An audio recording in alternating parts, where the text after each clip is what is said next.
नमस्कार दोस्तों, स्वागत है आप लोग का हिंदुस्तानी स्पेशल की एक और नए वीडियो में। दोस्तों, इंडिया और यूएई के बीच एक बहुत बड़ा और बहुत ही अच्छा डील हुआ है, जिसको देखकर पाकिस्तान को सबसे ज़्यादा मिर्ची लगी है। क्योंकि पाकिस्तान जहां पर जब सऊदी अरब जाता है तो उसको वो इज्जत नहीं मिलती जो कि भारत के प्राइम मिनिस्टर या फिर भारतीय लोगों को यूएई में मिलता है। और ये बात पाकिस्तानी भी आकर पाकिस्तान में रोते हैं और ये बात बताते हैं कि उनके साथ कैसा व्यवहार जो है वो यूएई में किया जाता है। दोस्तों, उसके बाद से ये जो डील कहीं ना कहीं पाकिस्तान के लिए बहुत मिर्ची लगी है, क्योंकि ये जो डील है इसमें साफ तरीके से ये पता चला है कि जो यूएई और जो भारत है और कितना करीब आ रहे हैं। दोस्तों, आपको पता होगा कि जब से नरेंद्र मोदी जी की गवर्नमेंट आई है तब से जो भारत है उसके यूएई के साथ रिलेशन बहुत ज़्यादा अच्छे हुए हैं। और इस रिलेशन की वजह से ही पाकिस्तान के जो फॉरेन मिनिस्टर है वो भी ये बात मानता है कि जो इंडिया और पाकिस्तान यूएई का रिलेशन है उसकी वजह से पाकिस्तान और यूएई का रिलेशन बहुत ज़्यादा ख़राब हुए।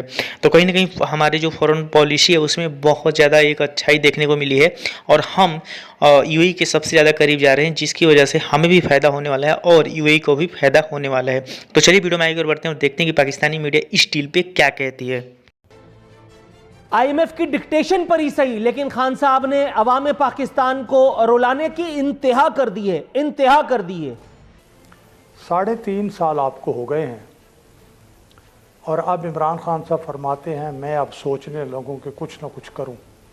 तो 3.5 साल आपका जहन काम नहीं करता था, बंद था। फिर महंगाई कर कर के मगरमच्छ के आंसू, वो मगरमच्छ शिकार निगल रहा होता है ना तो उसकी आंखों से आंसू आते हैं।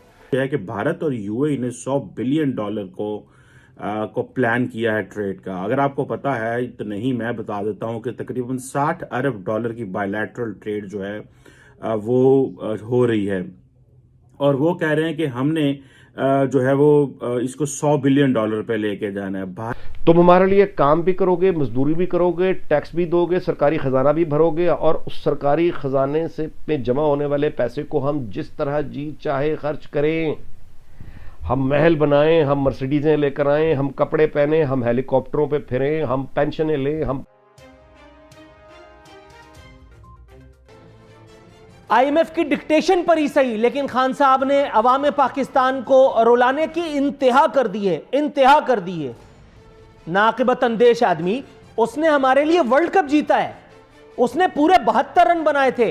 अब जब तक 7,20,000 आदमी कम से कम नहीं इधर उधर हो जाएंगे तब तक कैसे जमहूरियत का पेट भरेगा।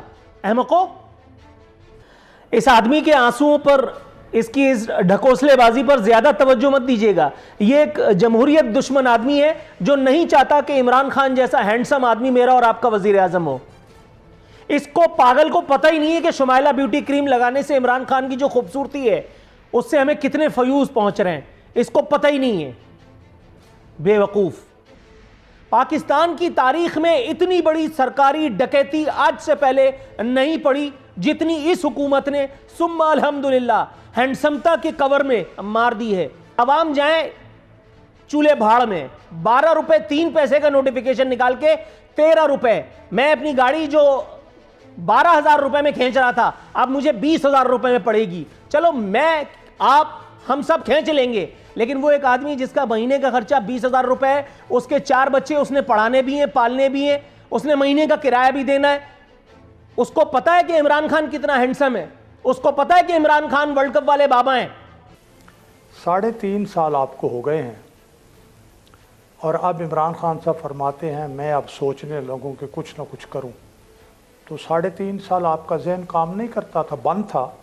फिर महंगाई कर कर के मगरमच्छ के आंसू, वो मगरमच्छ शिकार निगल रहा होता है ना तो उसकी आंखों से आंसू आते हैं। वो जी मैं बड़ा महंगाई से परेशान हूँ, रातों को सोता नहीं हूँ और जनाब अली 12 रुपए जो है 13 रुपए, बल्कि वो पेट्रोल महंगा। इससे पहले समरी 5 रुपए की गई, 15 रुपए महंगा। कभी रिजेक्ट करते हो। घी महंगा। हेलो, मुझे बड़ी तकलीफ़ हो रही है, मेरे आंसू बह रहे हैं। ले जी दालें भी महंगी। ले जी मुझे बड़ी तकलीफ़ हो रही है, ये 17% और टैक्स आप पर लगाता हूँ, क्या करूँ, मैं रो रहा हूँ, मुझे आपसे बड़ी हमदर्दी है। जी हेलो दोस्तों, मैं हूं कमर चीमा। और दोस्तों, अमूमन पाकिस्तान का जो मीडिया है वो उसको तो पता ही नहीं हो रहा होता ज़्यादातर कि इंटरनेशनल खबरों में क्या चल रहा है या बैनुल अक़वामी ताल्लुकात में क्या हो रहा है, क्योंकि ये खबरें पिक करते हैं। जो बहुत बड़ी खबर है, जो क्योंकि मैं इसको पाकिस्तान के लेंस से समझने की कोशिश करता हूँ, और वो ये है कि भारत और यूएई ने $100 बिलियन को प्लान किया है ट्रेड का। अगर आपको पता है तो नहीं, मैं बता देता हूँ कि तकरीबन $60 अरब की बायलैटरल ट्रेड जो है वो हो रही है, और वो कह रहे हैं कि हमने जो है वो इसको $100 बिलियन पे लेके जाना है। भारत और यूएई ने 881 पेजेस के ऊपर एक डॉक्यूमेंट लिखा है, जो बेसिकली इसे कहते हैं स्ट्रेटेजिक डायलॉग, जिसमें वो कहते हैं जी गुड्स सर्विसेज पे बात होगी, इंटेलेक्चुअल प्रॉपर्टी रिजीम पे बात होगी, स्मॉल एंड मीडियम एंटरप्राइजेस पे बात होगी, डिजिटल ट्रेड पे बात होगी, और सस्टेनेबिलिटी पे बात होगी। और वो कह रहे हैं कि ये बेसिकली 90% जो है वो दोनों ममालिक को फायदा होगा। अच्छा, अब ये जो चीजें, मैं अगर आपको सिर्फ स्टैटिस्टिक्स ही बता दूं सिर्फ, तो ये जो चीजें हैं वो कह रहे हैं कि इस वक्त भारत जो है उसको ये एडवांटेज है कि वो तकरीबन अपनी 40% जो ट्रेड है वो अपनी जो अरब ममालिक के साथ, अरब वर्ल्ड के साथ करेगा। और इस जो बायलैटरल एग्रीमेंट हुआ है भारत और यूएई का, ये तकरीबन 2% जो है यूएई के जीडीपी को जिसका फर्क पड़ेगा, जो कि तकरीबन $9 अरब है बाय 2030। अब आप देखें कि ये कितनी बड़ी जो है वो इन्वेस्टमेंट है जो उन्होंने की है, क्योंकि क्या उसे बोलते हैं, इंडियंस ये समझते हैं कि हमें अगर जॉब्स लेनी है, मार्केट तक एक्सेस करना है, तो हमें इस तरह की मार्केट्स को टैप इन करना होगा। अब ये जरा थोड़ी सी एक ग्रेटर पिक्चर समझने की कोशिश करें। ग्रेटर पिक्चर वही है जिसमें अमेरिकन ये चाहते थे कि पाकिस्तान जो यूएई है और बाकी जो अरब ममालिक हैं वो रिकग्नाइज करें इसराइल को। अब जब यूएई ने इसराइल को रिकग्नाइज किया तो इंडिया और यूएई का रास्ता भी खुल गया। और आपको पता है कि फॉर लॉन्ग यूएई और इंडिया के जो ताल्लुकात थे अरब वर्ल्ड, वो बड़े डॉर्मेंट रहे, बिकॉज एक तो पाकिस्तान का बड़ी देर प्रेशर रहा, पाकिस्तान ने मुस्लिम उम्मा, ओआईसी, कश्मीर के मसले को बड़ा पकड़ के रखा। अब वो सारी चीजें जो हैं वो पीछे हट गई हैं। अब वो कहते हैं कि पाइन नहीं, हमने ये नहीं करना। आपको पता है कि तकरीबन 79 बिलियन डॉलर की रेमिटेंस जो है वो अरब वर्ल्ड से इंडिया की तरफ जाती है, जिसमें आप समझ लें, और पाकिस्तान में मेरा ख्याल है तकरीबन को $12 अरब आते हैं, जिसमें कुछ $6.5 अरब सऊदी अरब से आते हैं, और बाकी कुछ जो कोई 4.3 बिलियन डॉलर हैं वो यूएई से आते हैं, और इस तरह बाकी जो है वो आते हैं। बात यह है जी कि बढ़ती हुई महंगाई, अब ये जो बिजली बढ़ी है इसके बाद आप जानते हैं ना कि जो लोहे की फर्नेस होती है मिसाल के तौर पे, बिजली उनका यानी खाम माल है, टेक्सटाइल मिल का खाम माल है बिजली इसका। अच्छा, अगर जो कीमत देगा इस बिजली की और इस पेट्रोल की, और इस बिजली और इस पेट्रोल की जो कीमत देकर जो मिसाल के तौर पे टेक्सटाइल मिल एक कपड़ा बनाएगी, जब वो अपनी कॉस्ट को फर्नीचर बनाएगा, कोई आप कारोबार करना ना, तो जो भी बनाएगा ये कॉस्ट देकर वो यानी उसकी वो फिजिबल ही नहीं रह जाएगा मार्केट में, क्योंकि जितनी कीमत की वो उसको पड़ेगी प्रोडक्ट, वो फुटबॉल हो कुछ भी हो, वो एक फुटबॉल मिसाल के तौर पे बना के जब मार्केट में लाएगा या कोई और लेदर की जैकेट बना के लाएगा, तो दूसरे कंपटीटर उससे कहीं कम प्राइस पे दे देंगे। उसकी वजह यह है कि उनको या तो सब्सिडी मिली हुई है या उसने ये कीमतें अदा नहीं की हुई।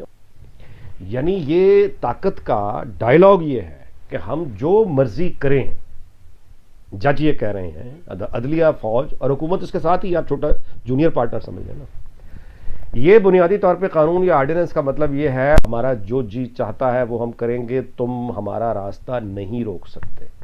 तुम हमारे लिए काम भी करोगे, मजदूरी भी करोगे, टैक्स भी दोगे, सरकारी खजाना भी भरोगे, और उस सरकारी खजाने से में जमा होने वाले पैसे को हम जिस तरह जी चाहे खर्च करें।